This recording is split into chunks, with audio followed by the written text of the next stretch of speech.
get straight to the action. The past 24 hours have seen a lot of commentary on the Permanent Court of Arbitration's ruling on the maritime dispute between China and the Philippines, as well as other countries in the region. The Hague-based UN tribunal ruled overwhelmingly against Chinese claims to huge swaths of the strategically important waterway, a verdict which has not gone down well with the Chinese. In fact, the Communist Party-controlled newspapers in the country have warned of a military escalation in response to what they say is a US strategy to thwart China's rise. And more on that subject, I'm now joined by Bill Hayton, who's the author of South China Sea, The Struggle for Power in Asia. Hi, Bill, and thanks so very much for taking time out and joining us here on The Big Picture. Bill, you know, many people have actually said that this is actually a Pyrrhic victory for the Philippines because the fruits of that victory are far from clear, and it's also, you know, far into the future. So in that sense, it's not a big setback for China just yet. Your interpretation of this very significant Hague order? Well, it all depends, as you say, on exactly what happens from now on.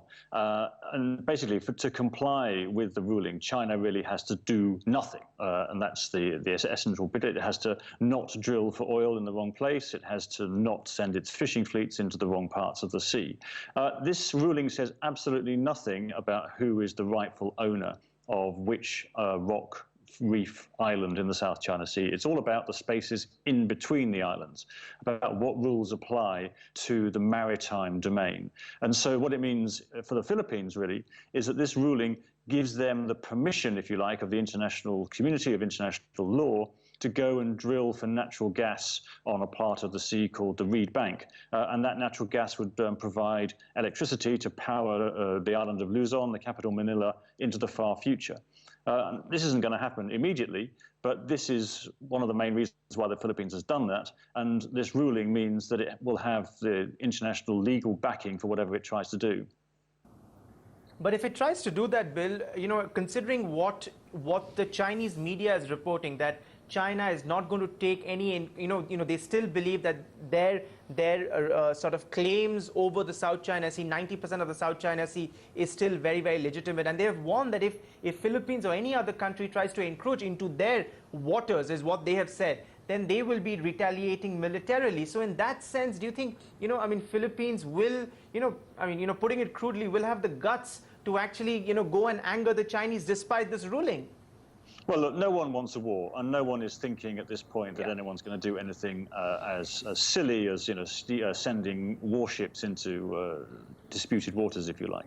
There's a long process ahead, and the Americans have sent their sort of Asia point person, Christy Kenny, to the Philippines. She was there on the day of the ruling, putting a message of, you know, let's calm down, we won't do anything precipitous. I'm sure messages like that are being sent between the US and China as well. But the point is that we can now say, from an international legal perspective, that China no longer has a claim to, as you said, 90% of the South China Sea. And what's interesting, I think, is the response from China to this ruling is that China is very much talking about sovereignty. And sovereignty is something that only applies to land features. It doesn't apply to waters outside territorial seas. And so when China is talking about, kind of protecting its sovereignty, it's not talking about keeping everybody out of these waters anymore. It's talking about protecting its interests on the islands. And really what the international community wants, from an international legal perspective, is for China to bring its claims into line with international law and say, we recognize, you know, UNCLOS applies. There's no such thing as historic claims to faraway waters. We will claim specific islands and we will claim specific waters around those. Right. Those are, in fact, very important words there, Bill. You know, we have seen traditionally China being very cagey about the international world order. We've seen China was, in fact, one of the later entrants to the World Trade Organization too. In that sense, do you feel that with this setback, which the Chinese clearly see, you know, as being sort of, the verdict has come under the influence of the United States, do you feel now a sort of a change in Chinese strategy when it comes to engaging with these global multilateral organizations? No, I think China's long-term strategy is to be a constituent part of the international order. My colleagues here on the International Law Programme at Chatham House have just released a very good report showing how China is hiring experts, building up its own expertise in order to integrate better with the international community and the international legal system. Now, there are some parts of the international legal system that China, doesn't like. It doesn't like, for example, its marginal status in the World Bank and the IMF, and so that's why it created the Asia Infrastructure Development, Asia Infrastructure Investment Bank to pursue its own interests. But China can do both things. It can integrate with international legal system and it can pursue its own structures at the same time. So I think we should try and see an optimistic point of view on this, that this is about a long-term process whereby China reconciles its view of the world with everybody else's view of the international system. Especially at a time, Bill, where China, of course, wants to be seen as a superpower, and you're saying also that it wants to also integrate with the world community. In that sense, do you think China is in some sort of a tricky situation? Because on one hand, it has to respect the international order because it wants to be seen and it wants to be respected internationally as a rising superpower. But at the same time, by accepting it, China may actually weaken its position in the South China Seas. And how does China do this tightrope walk? Well, China has to think about what its big strategic interests are. Certainly there are people inside the system, the Navy, the provinces with big fishing fleets, the oil industry, that would just want to sort of push China's claim as aggressively as possible for their own self-interest.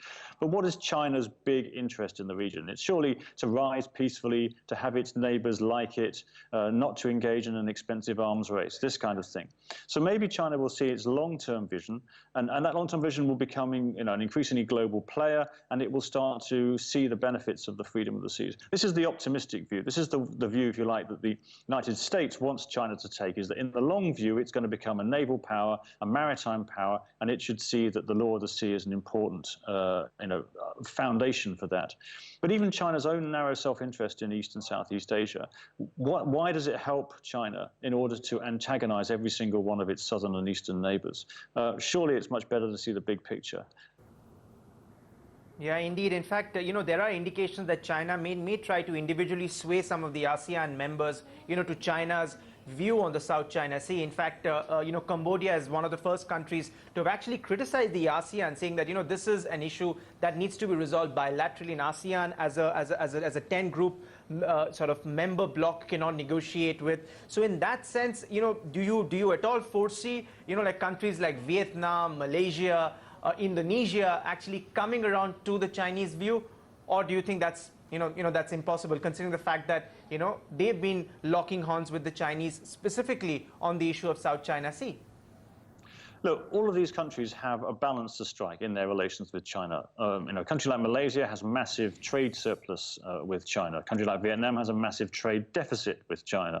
So, and Vietnam and China they're both run by communist parties. They have their own special relationship. The relationship between China and the countries with claims in the South China Sea is different from the countries that don't have claims in the South China Sea, for example, Thailand, Cambodia, or Myanmar.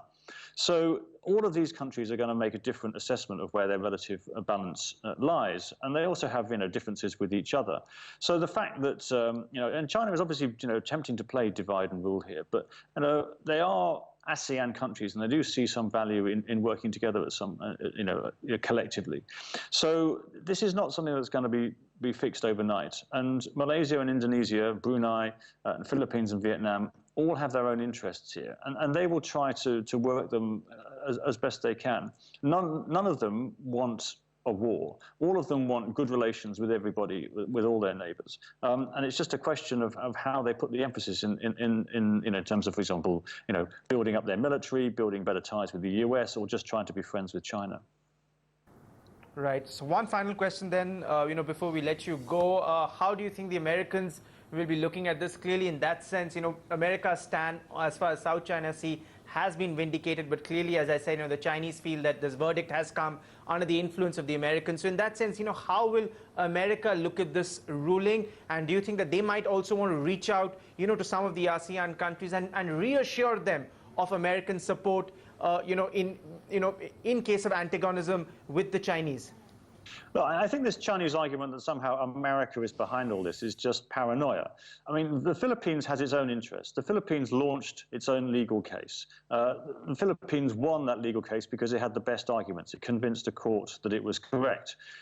China likes to blame other people for its problems, but really this problem was caused by China's own actions in the South China Sea since 2009. The US, I think, will obviously welcome it because it lays down the principle of freedom of navigation and the law of the sea. But in some ways, China, should also welcome it because if China can reassure its neighbors, then those neighbors will come to rely less on the United States, and that will, in some ways, give space for China to rise and become a greater power in East and Southeast Asia without so much superpower competition with the US. So really, I think it's a question of whether China sees the long-term gains that can flow from this ruling or simply the short-term loss.